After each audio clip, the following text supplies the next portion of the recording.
UCC के समर्थन में आई मुस्लिम महिलाएं पर केंद्र सरकार के सामने रखी ये 25 शर्तें।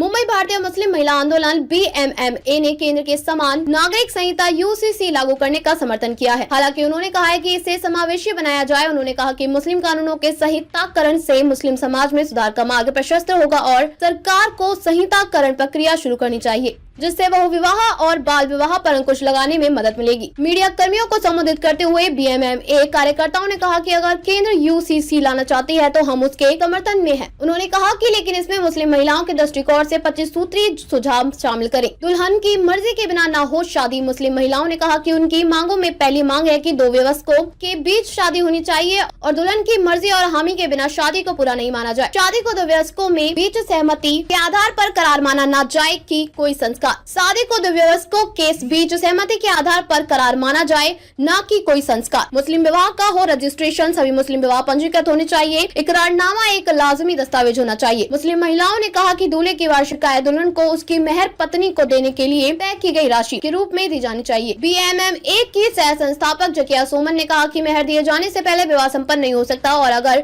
दूल्हे का परिवार दावतों पर इतना खर्च कर सकता है तो वह निश्चित रूप से मेहर का भुगतान कर सकता है। काजियों के रजिस्ट्रेशन की मांग। एक अन्य मांग में निकाह संपन्न कराने वाली पंजीकृत महिला काजियों को मान्यता देना शामिल है। BMMA की सह संस्थापक नूरजहां साफिया नियाज ने कहा कि उनके संगठन को आंशिक जीत तब मिली जब केंद्र ने 3 तलाक पर कानून बनाया, जिससे काल तलाक अवैध और दंडनीय हो गया। नियाज ने कहा कि हमने बहुवाद विवाह और हलाला विवाह को भी अमान्य करने की मांग की। इस संबंध में हमारी याचिका सुप्रीम कोर्ट में लंबित है।